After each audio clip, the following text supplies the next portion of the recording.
If Messiah reigns in the 45th or in the 72nd Psalms, he suffers. Nay, he is preeminent among the suffering in the 22nd Psalm. We might suppose that the suffering just one who is described by David reaches the climax of anguish.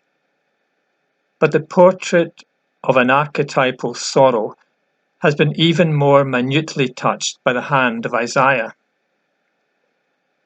In both writers, however, the deepest humiliations and woes are confidently treated as the prelude to an assured victory.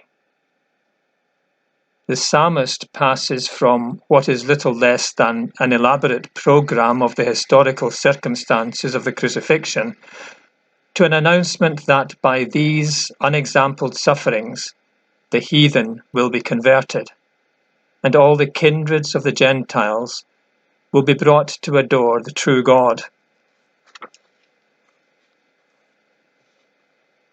The prophet describes the servant of God as despised and rejected of men. His sorrows are viewed with general satisfaction. They are accounted a just punishment for his own supposed crimes, yet in reality he bears our infirmities and carries our sorrows.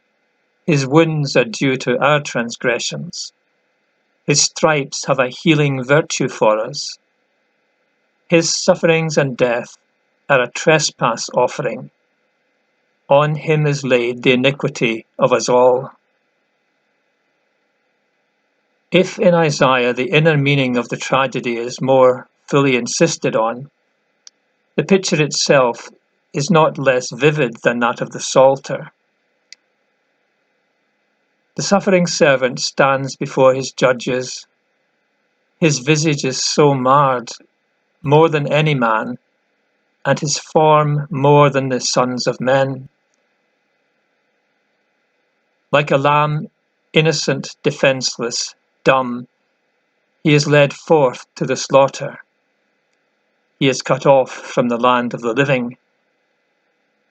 Yet the prophet pauses at his grave to note that he shall see of the travail of his soul and shall be satisfied, that God will divide him a portion with the great, and that he will himself divide the spoil with the strong. And all this is to follow, because he hath poured out his soul unto death. His death is to be the condition of his victory. His death is the destined instrument whereby he will achieve his mediatorial reign of glory. Place yourselves, brethren, by an effort of intellectual sympathy, in the position of the men who heard this language while its historical fulfillment, so familiar to us Christians, was as yet future. How self-contradictory must it have appeared to them, how inexplicable, how full of paradox. How strong must have been the temptation to anticipate that invention of a double Messiah to which the later Jewish doctors had recourse, that they might escape the manifest cogency of the Christian argument.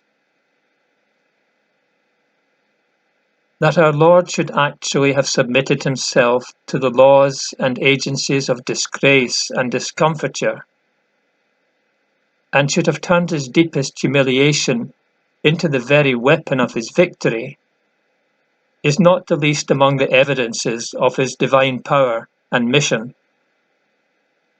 And the prophecy which so paradoxically dared to say that he would in such fashion both suffer and reign, assuredly and implicitly contained within itself another and a higher truth.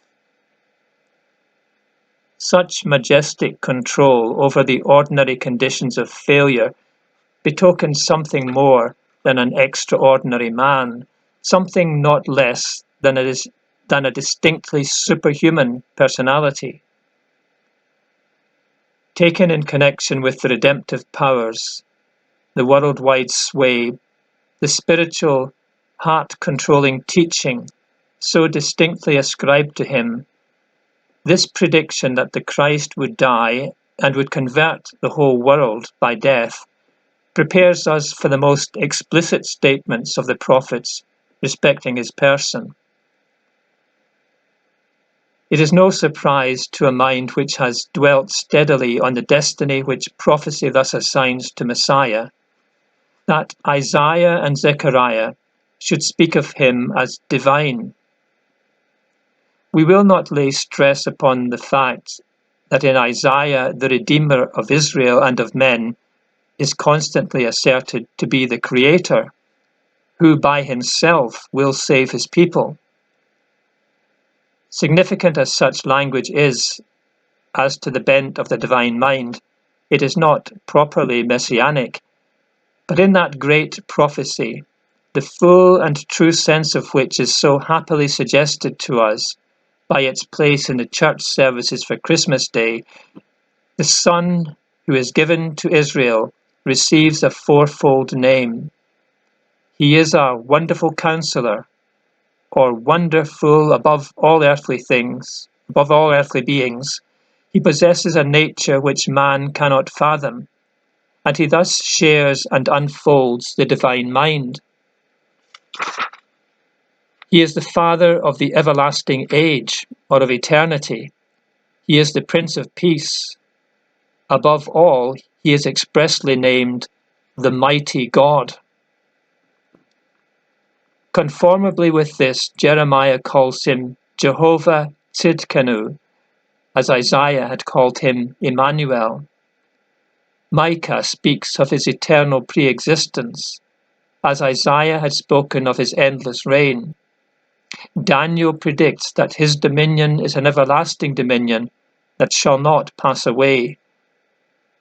Zechariah terms him the fellow or equal of the Lord of hosts, and refers in the clearest language to his incarnation and passion as being that of Jehovah himself. Haggai implies his divinity by foretelling that his presence will make the glory of the second temple greater than the glory of the first.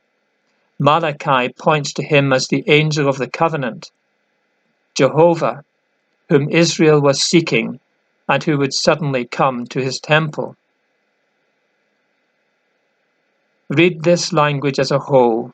Read it by the light of the great doctrine which it attests and which it in turn illuminates.